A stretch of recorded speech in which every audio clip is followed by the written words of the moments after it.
ಶ್ರೀಕೃಷ್ಣನ ಮುಂದೆ non veg ಅನ್ನು ಇಟ್ಟು ವಿಕೃತಿಯನ್ನು ಮೆರೆಯಲಾಗಿದೆ. ಬೆಂಗಳೂರಿನ ಎಲೆಕ್ಟ್ರಾನಿಕ್ ಸಿಟಿಯಲ್ಲಿ ನಡೆದಿರುವಂತಹ ಘಟನೆ ಇದು.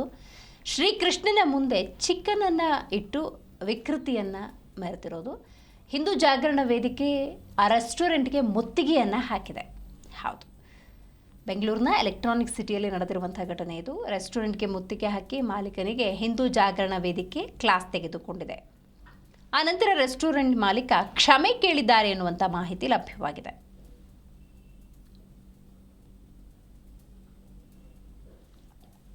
ಶ್ರೀಕೃಷ್ಣನ ಮುಂದೆ ನಾನ್ ವೆಜ್ ಅನ್ನು ಇಟ್ಟು ವಿಕೃತಿಯನ್ನು ಮೆರೆಯಲಾಗಿದೆ. ಚಿಕನ್ ಇಟ್ಟಿದ್ದಾರೆ ಶ್ರೀಕೃಷ್ಣನ ಮುಂದೆ ಅನ್ನುವಂಥ ಮಾಹಿತಿ ಇದೆ. ನೋಡಿ, ಹಿಂದೂ ಜಾಗರಣ ವೇದಿಕೆ ವಿಷಯ ತಿಳಿತಾ ಇದ್ದಂತೆ ಆ ರೆಸ್ಟೋರೆಂಟ್ಗೆ ಮುತ್ತಿಗೆಯನ್ನು ಹಾಕಿದೆ. ಬೆಂಗಳೂರಿನ ಎಲೆಕ್ಟ್ರಾನಿಕ್ ಸಿಟಿಯಲ್ಲಿ ನಡೆದಿರುವಂಥ ಘಟನೆ ಇದು. ರೆಸ್ಟೋರೆಂಟ್ಗೆ ಮುತ್ತಿಗೆ ಹಾಕಿ ಆ ಮಾಲೀಕನಿಗೆ ಕ್ಲಾಸ್ ತೆಗೆದುಕೊಳ್ಳಲಾಗಿದೆ. ನಂತರದ ಸಂದರ್ಭದಲ್ಲಿ ಆ ರೆಸ್ಟೋರೆಂಟ್ನ ಮಾಲೀಕ ಕ್ಷಮೆ ಕೇಳಿದ್ದಾರೆ. ಇದು ನನ್ನ ಮಂದಿರ ಒಂದು ಪೋಸ್ಟರ್ ಹಾಕಿದ್ದೀನಿ ವಿಶ್ವ ದಿನದಂದು. ಅದು ಆ್ಯಕ್ಚುಲಿ ಇಶ್ಯೂ ಆಗಿಬಿಟ್ಟಿದೆ. ಅದು ನಮ್ಮ ಹುಡುಗರು ಯಾರೋ ಬಿಟ್ಟಿದ್ದಾರೆ ಮಾಡ್ಕೊಂಡ್ಬಿಟ್ಟು. ಅದರ ಪರವಾಗಿ ನಾವು ನಮ್ಮ ಟೀಮ್ ಅವರೆಲ್ಲ ಸೇರಿಸ್ಕೊಂಡು ಹಿಂದೂ ಸಮಾಜಕ್ಕೆ ಸಾರಿ ಕೇಳ್ಕೊಳ್ತಾ ಇದ್ದೀನಿ. ಅದು ಇನ್ನು ಮುಂದೆ ಈ ಥರ ಏನೂ ಆಗಲ್ಲ ಅಂತ ಕೇಳ್ಕೊಳ್ತೀನಿ. ಭಗವಾನ್ ಶ್ರೀಕೃಷ್ಣನ ಮುಂದೆ ಮಂದಿಯ ಫೋಟೋ ಹಾಕಿ ಏನ್ ಎಡಿಟ್ ಮಾಡಿದ್ರೋ ತಮ್ಮಲ್ಲಿ ಎಲ್ಲ ಹಿಂದೂ ಬಾಂಧವರಲ್ಲಿ ಹೃದಯಪೂರ್ವಕವಾಗಿ ಕ್ಷಮೆಯನ್ನು ಕೇಳುತ್ತಿದ್ದೇನೆ. ಇನ್ನು ಮುಂದೆ ಈ ತರ ಯಾವುದೇ ಅಹಿತಕರ ಘಟನೆಗಳು ನಡೆಯದಂತೆ ನಾನು ಕ್ರಮ ಕೈಗೊಳ್ಳುತ್ತೇನೆ. ಈ ರೀತಿ ಯಾವ ರೀತಿ ಮಾಡಿರೋದು ತಪ್ಪಲ್ವಾ? ತಪ್ಪು. ಕ್ಷಮೆ ಕೇಳ್ತಾ ಇನ್ನು ಮುಂದೆ ಈ ತರ ಆಗದಿರ ನೋಡ್ಕೊಳ್ತೀರಾ? ನಾನು ಕೇಳ್ಕೊತಾ ಇದ್ದೇನೆ. ಭಗವಾನ್ ಶ್ರೀಕೃಷ್ಣನ ಮುಂದೆ ಮಂದಿಯ ಫೋಟೋ ಹಾಕಿ ಏನ್ ಎಡಿಟ್ ಮಾಡಿದ್ರೋ ತಮ್ಮಲ್ಲಿ ಎಲ್ಲ ಹಿಂದೂ ಬಾಂಧವರಲ್ಲಿ ಹೃದಯಪೂರ್ವಕವಾಗಿ ಕ್ಷಮೆಯನ್ನು ಕೇಳುತ್ತಿದ್ದೇನೆ.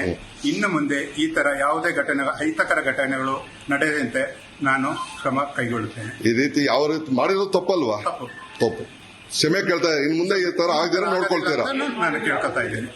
ಭಗವಾನ್ ಶ್ರೀಕೃಷ್ಣನ ಮುಂದೆ ಮಂದಿಯ ಫೋಟೋ ಹಾಕಿ ಏನ್ ಎಡಿಟ್ ಮಾಡಿದ್ರೋ ತಮ್ಮಲ್ಲಿ ಎಲ್ಲ ಹಿಂದೂ ಬಾಂಧವರಲ್ಲಿ ಹೃದಯಪೂರ್ವಕವಾಗಿ ಕ್ಷಮೆಯನ್ನು ಕೇಳುತ್ತಿದ್ದೇನೆ. ಇನ್ನು ಮುಂದೆ ಈ ತರ ಯಾವುದೇ ಅಹಿತಕರ ಘಟನೆಗಳು ನಡೆಯದಂತೆ ನಾನು ಕ್ರಮ ಕೈಗೊಳ್ಳುತ್ತೇನೆ. ಈ ರೀತಿ ನೋಡಿ, ಫೋಟೋದಲ್ಲಿ ನೀವು ಸ್ಪಷ್ಟವಾಗಿ ಗಮನಿಸಬಹುದು. ಕೃಷ್ಣನ ಫೋಟೋ ಇದೆ. ಆ ಕೃಷ್ಣನ ಮುಂಭಾಗದಲ್ಲಿ ನಾನ್ ವೆಜ್ ಇದೆ.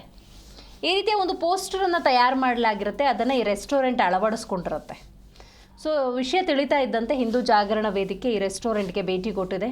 ಮಾಲೀಕರ ಜೊತೆ ಮಾತುಕತೆಯನ್ನು ನಡೆಸಿದೆ ಮತ್ತು ಸಂಸ್ಕೃತಿ ಸಂಪ್ರದಾಯದ ಕುರಿತಂತೆ ಪಾಠ ಕೂಡ ಮಾಡಿದೆ. ನಂತರ ಸ್ವತಃ ಮಾಲೀಕರು ಯಾವ ರೀತಿ ಕ್ಷಮೆ ಕೇಳಿದ್ದಾರೆ ಅನ್ನೋದನ್ನು ಕೂಡ ನೀವು ಇಲ್ಲಿ ಗಮನಿಸಬಹುದು. ಮುಸ್ಲಿಂ ವ್ಯಕ್ತಿಯೊಬ್ಬರ ಮಾಲೀಕತ್ವದ ನದವಿ ಮಂದಿ ರೆಸ್ಟೋರೆಂಟ್ ಅದು. ಸೌದಿ ಅರೇಬಿಯಾದಲ್ಲೂ ಕೂಡ ಈ ರೆಸ್ಟೋರೆಂಟ್ನ ಬ್ರ್ಯಾಂಚ್ ಇದೆ ಅನ್ನುವಂಥ ಮಾಹಿತಿ ಇದೆ.